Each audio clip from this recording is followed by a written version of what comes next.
It's time to wade through molten rock in Goron Mines.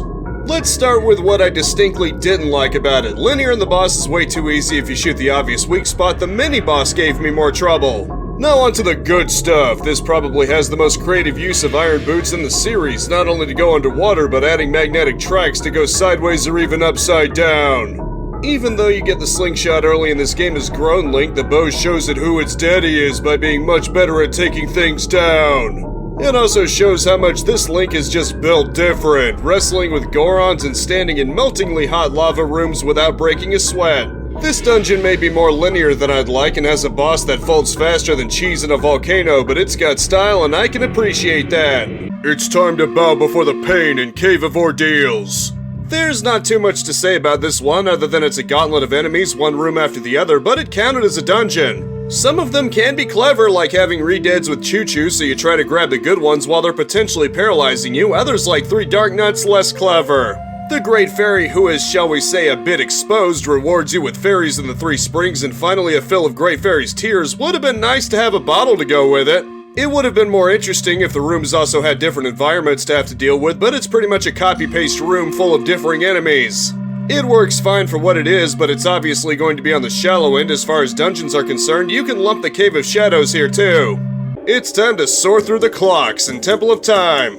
Just gonna say it right now, the introduction of going into a past Ocarina-style Temple of Time is probably the best part of the dungeon, rather than the dungeon itself. Well, and it was pretty satisfying to smash things as a statue, and introducing Dark Nuts is pretty slick too. Other than that, it's kind of standard. Most of the dungeon is get to statue and then escort said statue back to the beginning, and also use little ones as weights. As I said, the dungeon has some fun bits to it, like the weighted scales is conceptually cool, and the boss having a secret second phase that's an absolute joke is funny. Statues are fitting for the dungeon because it has the appearance going for it, but it's relatively hollow compared to the ones that came before it. It's time to face the shadows in Palace of Twilight. Of the proper dungeons, which you'll find out what I mean soon, this has to be the least complex. Mainly 2 short buildings and then a 3rd slight one leading to the boss. Very linear. Now it has a fantastic boss in Zant, who has a little bit of some of the best mini-bosses and bosses in the game, culminating in a final showdown outside Hyrule Castle, so I love that part. Not really a mini-boss to speak of though, unless you count the Phantom Zants along the way that do technically result in you getting a dungeon item of sorts with a Master Sword upgrade. The concept of using basically wall masters who try to reclaim the soul balls and having to both play keep away and using them to form staircases is a neat concept for sure. It's got a lot of good things going for it, an excellent boss, pretty good mechanics overall like the fog that turns you into Wolf Link. It's just a bit linear and shallow. It's time to go for a nice lakeside swim in Lakebed Temple. Once you know what to do, this defies the usual expectation for water temples by actually being pretty alright. Hot swappable iron boots help. Like Great Bay Temple, you adjust the water flow even if you don't get that boss Zora Link form. The Zora armor's got that weak little 3DS version swimming speed. At least it has the better boss. More feels sort of like a combo of Morpha and a Deku like at first, but then you get to the really cool second phase where it reveals its full body coated in blood.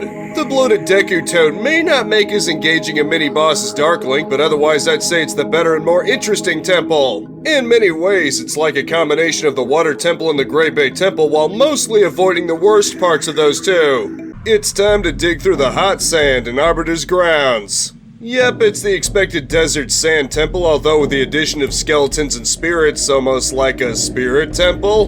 Comparisons to Ocarina of Time aside, the spinner is pretty fun. Even if it's an extremely situational item, that will pretty much only work with these kinds of rails. Most of the temple is spent hunting down ghosts that made off with torch fires. I see they're taking the bold creative direction of also snatching ideas from Ocarina's Forest Temple. I'm just busting its chops. Ocarina also took a ton of ideas from Link to the Past, so it's not like they're one to talk there. It's a pretty good one, there's enough different mechanics, and taking advantage of the now swappable Wolf Link by making a lot of use of both forms. It's time to cut through the clouds and City in the Sky.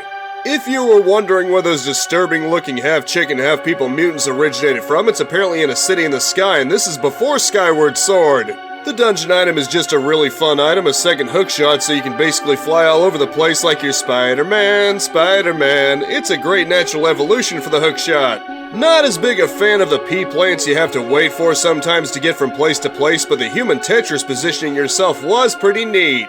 The temple's boss actually makes itself known early on. A freaking dragon in the actual fight with it is pretty satisfying, busting its armor and then stabbing its back jam.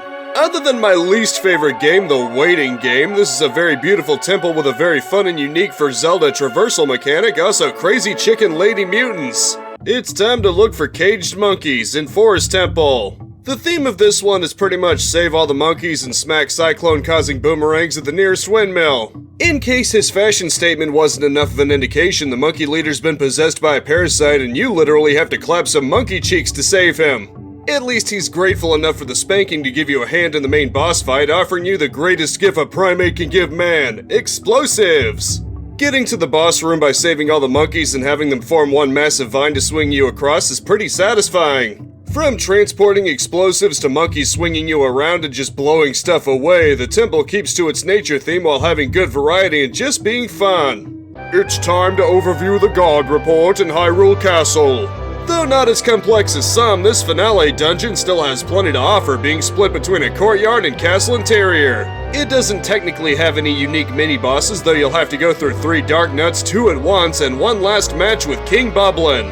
The boss with Ganondorf, of course, was great, with 4 different phases that climax with a man-to-man clash of blades where you overpower him, or just distract him with a fishing rod. There's even a pretty slick moment where the resistant members you met earlier just obliterate a group of enemies before you, so you can just grab the boss key. Combined with things like Hyrule guards pointing the way and the music getting increasingly swallowed by Ganondorf's theme, this dungeon is very much a spectacle which fits the last dungeon in the game. It's time to slip across the ice in Snowpeak Ruins. This has to be one of the most unique dungeons in Zelda, at least in terms of the setup. Sick Yeti wife thinks she knows where the bedroom key is and you get the map immediately. When you get to each location, it turns out to be soup ingredients, namely a pumpkin and some cheese, but hey, you get an increasingly more powerful free source of healing items. The dungeon also includes cannons, which the pirate in me always appreciates, and you even get a big massive ball and chain to swing around. You're gonna need it, because the Yeti wife becomes corrupted by the mirror shard and you have to take her down, but at least you actually snap her out of it. Despite being framed as a misdirected fetch quest, it feels just as whole as any of the other dungeons, and I'd say the atmosphere and charm really carry you through. It's time to wrap up this Twilight adventure with an overview. Now, I love Twilight Princess as an entry to the Zelda series. Even if it takes a bit of inspiration from Ocarina of Time at times, it has a great moody atmosphere and by far the best companion.